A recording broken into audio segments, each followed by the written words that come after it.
Familia, lamentablemente en el día de hoy no pudimos hacer el live acerca del reporte del mercado inmobiliario en la última semana según Redfin, porque simplemente parece que los trabajadores en Redfin se tomaron mucho más tiempo de vacaciones del necesario y no pudieron actualizar el reporte. Pero vamos a hablar en el día de hoy acerca de las expectativas de recesión en cuanto a los Estados Unidos, Europa y China, que lleva 3 meses consecutivos cayendo, marcando una futura contracción. Pero no solo eso, acaban de caer al punto más bajo de manufactura y servicios desde febrero del 2020, cuando el mundo se cerró. Pero lo importante de todo esto es que la Reserva Federal, específicamente James Bullard, dice que está mejorando la visión del futuro y que puede que en vez de tener una recesión grave, tengamos una recesión leve. Si quieres saber absolutamente todo, lo único que te pido es que por favor me regales un like, te suscribas al canal y compartas con alguien que crees que le pueda servir. Bueno, el presidente de la Reserva Federal de San Luis, James Bullard, dice que las probabilidades de una leve recesión y no tan grave están cada vez aumentando más. O sea, buenas noticias. Dice, en el 2023 la inflación continuará bajando como están indicando las expectativas y con esto una economía más normalizada. Y por lo tanto, el mercado laboral que vemos cada vez más y más fuerte continuará subiendo y dando el más bajo desempleo de los últimos 50 años, según el último reporte del Buró de Estadística de Empleo, de 3.5%, la tasa de desempleo más baja desde 1969, dando como resultado que incluso con la Reserva Federal combatiendo la inflación y ajustando la política monetaria, el mercado laboral cada vez contrata a más personas. Y yo sé que se escucha mucho de despidos en grandes compañías, en compañía de tecnología, en compañía de ventas específicamente, en compañía del mercado inmobiliario. Sin embargo, cuando miras la economía en general, cada vez hay más y más contratos. Por el otro lado, el IMF, el International Monetary Fund o el Fondo Monetario Internacional, dice que 1/3 del mundo estará en recesión este 2023. Para aquellos que no saben, voy a repasar el concepto de recesión básico que hemos tenido por toda la vida, con la excepción del ajuste que le hizo la Casa Blanca a inicio del 2022. Recesión es tan sencillo como 2 trimestres consecutivos de año con contracción económica o Producto Interno Bruto. Me imagino que hayas escuchado de eso cuando estabas en tu país, que en Estados Unidos se llama Gross Domestic Product, GDP, en nuestro país era PIB, en reducción en vez de aumento. Eso es recesión. Sin embargo, dada la creación de más de 2 millones de empleos en el primer y segundo trimestre del 2022, el NBER, que es el organismo que se encarga de decir oficialmente si estamos en recesión o no, dijo que a pesar de que había caído el GDP o el Producto Interno Bruto por 2 trimestres consecutivos, no era recesión porque se han creado más de 2 millones de empleos. Sin embargo, tenemos que recordar que esos 2 millones de empleos que se crearon fueron 2 millones de empleos que se perdieron durante la cuarentena, que forzó a muchas compañías a despedir ya que no había consumo. Pero vamos a continuar con lo que dice el IMF, específicamente la cabeza del IMF, Kristalina Georgieva. Realmente no sé cuál es el país de Kristalina Georgieva, pero en el acento ese que lo digo me parece que es medio Rusia o de esa área por ahí. Dice, Estados Unidos, China y Europa entrarán en recesión en el 2023 y teniendo las 3 cabezas de mayor importancia del mundo en recesión, podemos dar como resultado que 2023 será muy difícil.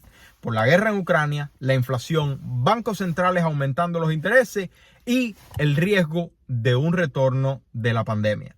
Esperemos que ninguno de esos 4 tomen más fuerza. De hecho, han habido en las últimas 2 semanas buenas noticias acerca de la guerra en Ucrania. Parece que Rusia está dando un tiempo a que se celebre un poco el nuevo año. La inflación a nivel internacional está dando signos de comenzar a calmarse. Los bancos centrales en muchos lugares ya dieron un giro de 180 grados por una recesión y por lo tanto están dejando de aumentar los intereses, y el riesgo de COVID lamentablemente sí es algo negativo que está sucediendo en China, sobre todo ahora mismo, y vamos a hablar al respecto.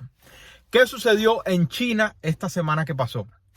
Los contratos de manufactura, que como bien sabemos, China es una, para no decir la mayor productora del mundo de los consumos que tú y yo compramos día a día. Y los contratos de manufactura caen al peor punto en 3 años desde febrero del 2020, cuando el mundo prácticamente se cerró. Y vamos a ver qué fue lo que sucedió numeralmente. El PMI no es el Private Mortgage Insurance que tú pagas en la hipoteca cuando compras con menos de 20%. No, el Purchasing Managers Index, que es una medida que se toma por parte de la economía china, cayó de 48.0 en noviembre a 47.0 en diciembre por tercer mes consecutivo, cuando, para que tengas una idea, 50.0 marca la línea entre contracción económica o crecimiento económico.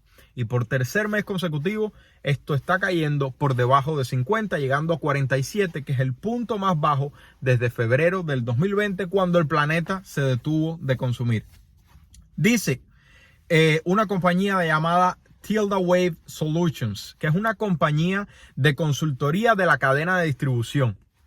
Las fábricas con las que hacemos trabajo están produciendo a un 50% de su potencial, y muchas por debajo del 20% de su potencial, dando como resultado de que China no esté produciendo lo que producía antes de la pandemia, cuando el consumo era regular.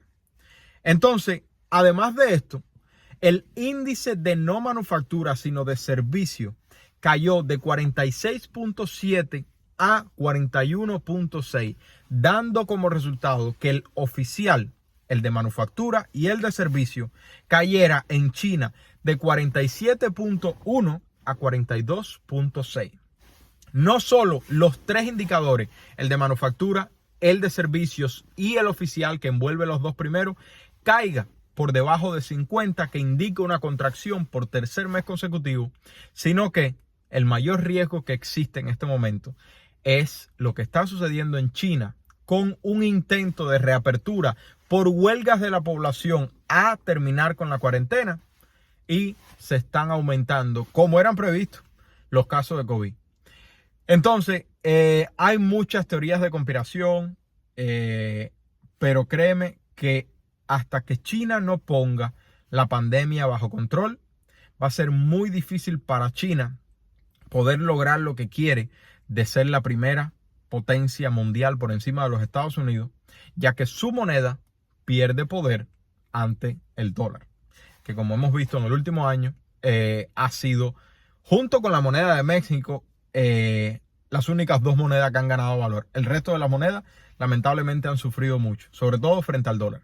Entonces, ¿qué hacer con toda esta información? No mucho, porque tú y yo no tenemos control sobre lo que sucede en esto.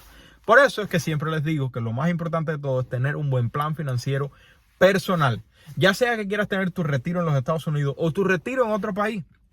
Estos 6 pasos yo creo que te van a ayudar mucho. Paso número 1 es comenzar a crear contenido acerca de tu pasión, acerca de tu talento en las redes sociales. Paso número 2 es ahorrar $1,000 lo más rápido posible. Número 3, pagar todas tus deudas con el método de bola de nieve. Número 4, ahorrar de 3 a 6 meses de fondo de emergencia. Número 5, abrir una cuenta de retiro Roth IRA. Y número 6, no comprar la casa de tus sueños, comprar una propiedad que genere ingresos. Entonces, por un lado, el IMF hablando de una recesión mundial, o al menos en Estados Unidos, Europa y China. Sin embargo, James Bullard, que ha estado pendiente a la política monetaria de la Reserva Federal, dice que están aumentando las posibilidades de no una grave recesión, sino de una leve recesión. Esa es una buena noticia. ¿Cuál es tu opinión al respecto? Se les quiere, familia. Que tengan una bendecida semana. Bye bye.